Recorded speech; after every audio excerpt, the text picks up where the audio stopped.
Hornbill TV's political editor Rishi Bhardwaj had an exclusive conversation with Dhananjay Sharma, UP president of NCP, who is part of the INDIA alliance on the Lok Sabha elections. Let's have a look.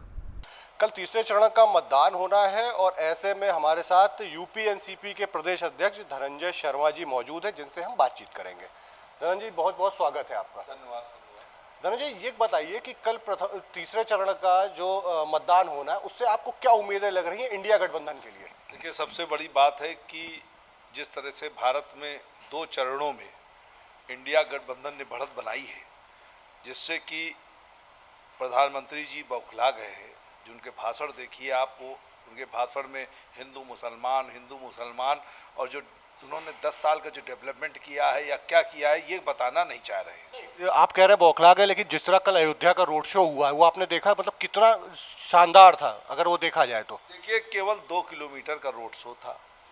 दूसरी चीज़ कि 2 kilometre के अयोध्या हम लोग कितनी बार गए हैं। 2 kilometre के road show में आप ये समझिए कि अयोध्या में इतने लोग दर्शन करने जा रहे हैं, नया मंदिर बना है रामचंद्र जी का, तो वहाँ ऑलरेडी ऐसे भीड़ रहती है। प्लस कल इतवार था, तो इतवार में तो रविवार को तो ऐसे संडे को लोग अधिक रहते हैं, तो इसलिए उस भीड़ से ये नहीं अंदाज़ा लगाया जा सकता है, कहा जा सकता है कि ये सारी लोग जो है मोदी जी के ही उसमें आए थे। हो सकता दर्शन करने आए हैं, तो मोदी जी जब निकल रहे हैं, भाई प्रधानमंत्री हैं देश के, तो लोग आकर्षित होकर खड़े हो गए। तो उस रोड शो से ये नहीं बताया जा सकता है कि नहीं ये वो उनका वोटर है। आपको क्या लग रहा है जो तीसरे चरण का मतदान कल होना है, तो कितनी उम्मीदें हैं इंडिया गठबंधन को इससे? ये 2 चरणों में जो सफलता मिली है, उसको देखते हुए इंडिया गठबंधन को इस बार बहुत बढ़िया सफलता मिलने वाली। जैसे दिल्ली है, महाराष्ट्र है, महाराष्ट्र में हमारी बारामती की सुप्रिया सूले जी की सीट भी है इसमें, जिसमें वो जीतने वाली है पूरी, और दूसरी मैनपुरी है डिम्पल यादव जी की। तो कुछ सीटें ऐसी हैं, जैसे फिरोजाबाद है, जैसे बदायूं है, शिवपाल यादव जी के आदित्य की सीट है। तो कुछ सीटें ऐसी हैं जो हम लोग जीत रहे हैं। प्लस दिल्ली में जो 7 सीटें हैं, 7 सीटों में लगभग सभी सीटों पर इस बार इंडिया गठबंधन आने वाला है, जो पूरी उम्मीद है जिस हिसाब से।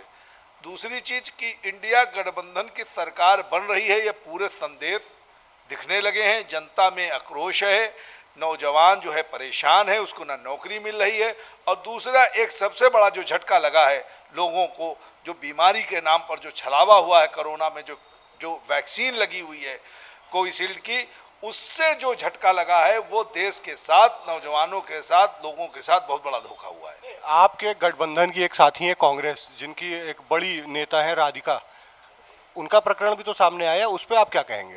देखिए, सबसे बड़ी बात है कि चुनाव के बीच में कोई भी बात अगर ऐसी करी जाती है या कोई बात है, तो सबसे बड़ी बात है कि आप अगर बड़ी नेता हैं तो आपको थोड़ा सा धैर्य रखना पड़ेगा। चुनाव के बीच में जैसे उन्होंने कहा कि राम मंदिर के चक्कर में हम दर्शन करने गए, वो लोग नाराज़ हैं कांग्रेस, तो ऐसा कोई विषय ही नहीं है। जब राहुल गांधी जी खुद नॉमिनेशन करने के लिए रायबरेली में अपनी पूजा करा रहे हैं, टीका लगा रहे हैं, जो आदमी शिव जा रहा है, उज्जैन में शिव मंदिर पे जा रहा हो, जो बाबा विश्वनाथ के दर्शन करने जा रहा हो, प्रियंका गांधी जो माता जी के दर्शन करने जा रही हूँ, खुद टीका लगा रही हूँ, कलावा बंधवा रही हूँ, वो कैसे राम विरोधी हो सकता है? ये तो केवल एक चुनावी स्टंट है। लोगों की अपनी पर्सनल कुछ नाराज़गी है, उस नाराज़गी को भगवान का नाम लेके लोगों को वो करके बदनाम करके, ये बात गलत है।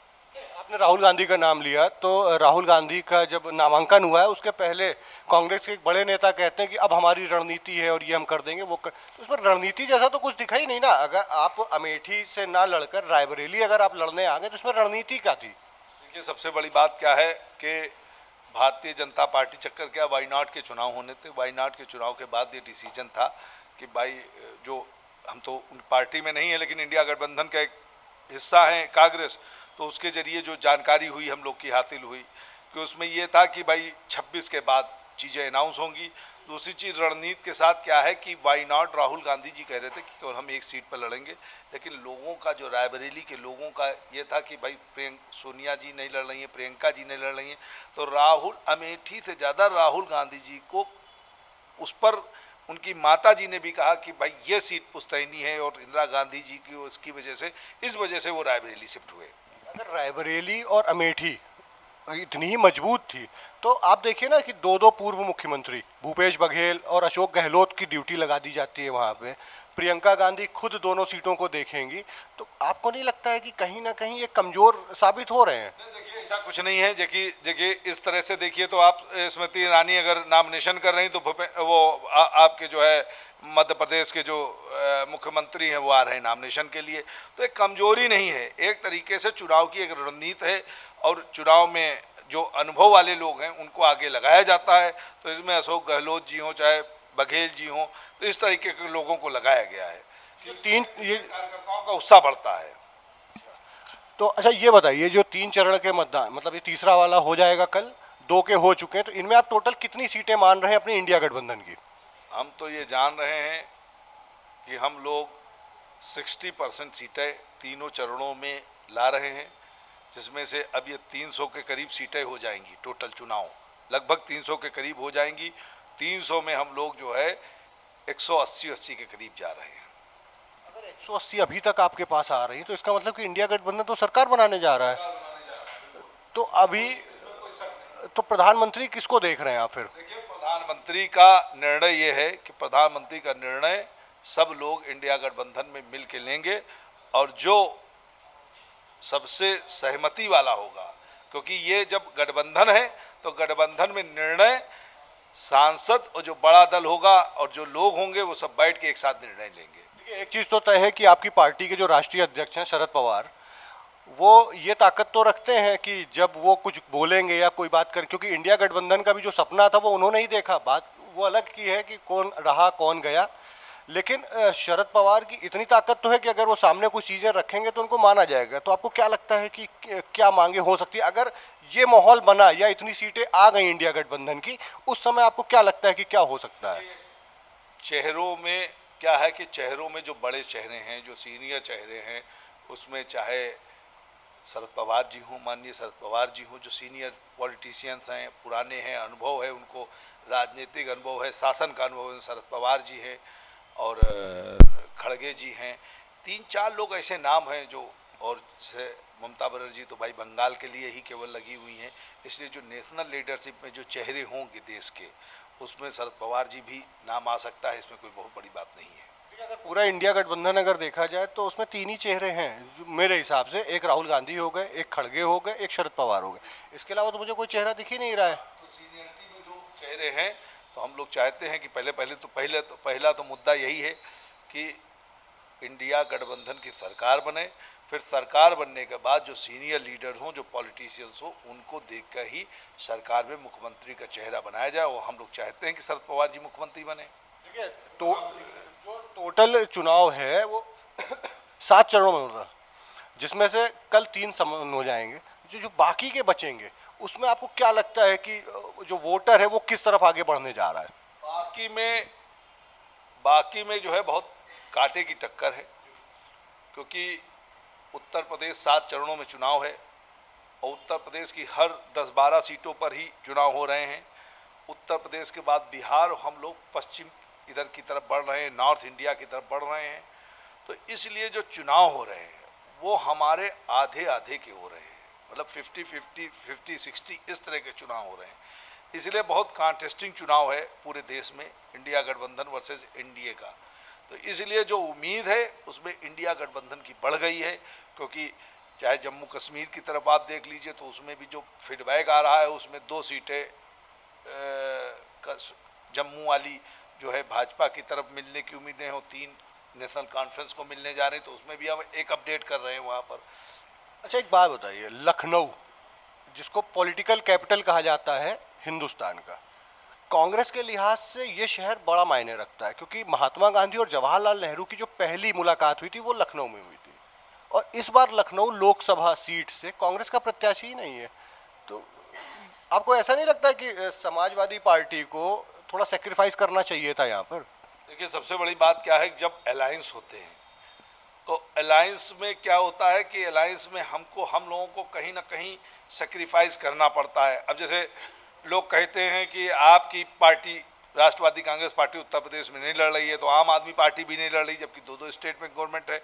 तो क्या है कि उत्तर प्रदेश में समाजवादी पार्टी के वो सदर विधायक भी हैं मध्य के, रविदास मेहरोत्रा छात्र राजनीति से भी निकले हैं और वो आम जनता में घुले मिले हैं। इसलिए जब समाजवादी पार्टी ने अनाउंस कर दिया तो इसलिए इंडिया गठबंधन ने उसका समर्थन किया, क्योंकि हमको सबसे बड़ा उद्देश्य हमारा ये है, इंडिया गठबंधन का शरद पवार जी का सबसे बड़ा, राहुल गांधी हो या हम हो या मतलब अखिलेश यादव जी हो या आम आदमी केजरीवाल हो या ममता बनर्जी हो, सबका केवल पूरे देश का उद्देश्य ये है कि पहले इंडिया गठबंधन की सरकार बने, उसके लिए जिसको भी सेक्रीफाइस करना हो वो सेक्रीफाइस करे।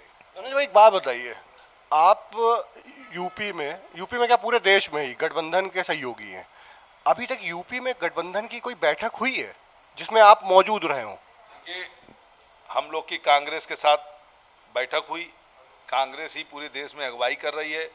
अविनाश पांडे जी प्रभारी हैं उत्तर प्रदेश कांग्रेस के, अजय राय जी के साथ एक गठबंधन की बैठक हम लोग की हो चुकी है। हम लोगों ने कह दिया कि उत्तर प्रदेश में जहाँ जहाँ कांग्रेस और जहाँ जहाँ इंडिया गठबंधन लड़ रहा है, चाहे बाराबंकी में हम लोग तनुज पुनिया जी को लड़ा रहे हैं, रायबरेली में हम लोग राहुल गांधी जी को समर्थन कर रहे हैं, बनारस में हम लोग अजय राय जी को समर्थन कर रहे हैं, कन्नौज में हम लोग अखिलेश यादव जी को, डिम्पल यादव जी मैनपुरी में लड़ रहे हैं। तो जहाँ जहाँ हमारे कार्यकर्ता, हमारे जिला अध्यक्ष हैं, चाहे बुलंदशहर है, तो हम लोग जितने जिला अध्यक्ष हम लोग ने सबको आदेशित कर दिया है और सब लोग हम लोग समर्थन कर रहे हैं इंडिया गठबंधन का जहाँ जहाँ भी है। समाजवादी पार्टी यूपी में बड़े भाई की भूमिका में है, लेकिन जो खबरें निकल कर आती हैं और जो देखने को मिल रहा है उसमें ज़्यादातर ये देखने को मिल रहा है कि समाजवादी पार्टी गठबंधन के जो दूसरे साथी हैं उनको बहुत ज़्यादा तवज्जो नहीं दे रही है। तो मतलब ये बातें हैं या इसमें कुछ सच्चाई भी है? देखिए, तवज्जो की बात नहीं है। देखिए, चक्कर क्या है कि समाजवादी पार्टी बड़ा दल है उत्तर प्रदेश में और कांग्रेस है जैसे हम लोग हैं, तो चक्कर क्या, जैसे बातें हुई तो बहुत सी चीज़ें पेपर में नहीं आती हैं, बहुत सी चीज़ें आपको मिलेंगी सोशल मीडिया। लेकिन कोई एक ऐसी रैली, कोई एक ऐसी जनसभा जरूर होनी चाहिए ना। उत्तर प्रदेश में 80 सीटें लेके रखा हुआ है उत्तर प्रदेश की, जहां पर गठबंधन के सारे साथी हों, जहां पर आप दिखा सको कि एकजुटता है। ऐसा कुछ करने का प्लान नहीं, क्योंकि तीन चरण तो लगभग खत्म हो गए ना। लेकिन ये हुआ क्योंकि हर जगह पर चुनाव चल गए और चुनाव चलने के बाद पहले नागपुर में हुई मीटिंग अलायंस की, फिर बिहार में हुई, दिल्ली में हुई और हर जगह पर हुई। उत्तर प्रदेश में कुछ सामंजस्य ऐसा बन नहीं पाया क्योंकि सब चुनाव से शुरू हो गए, पहले चरण से चुनाव शुरू हो गए, हर आदमी व्यस्त हो गया। तो उत्तर प्रदेश में भी ये है कि मीटिंग की बात चल रही है, अब किसी दिन भी उसी में डिसाइड हो जाएगा कि एक बैठक कहीं, चाहे ये तीसरे चरण के बाद कोई भी बैठक या मीटिंग मजबूत हो सकती है। धन्यवाद आपका।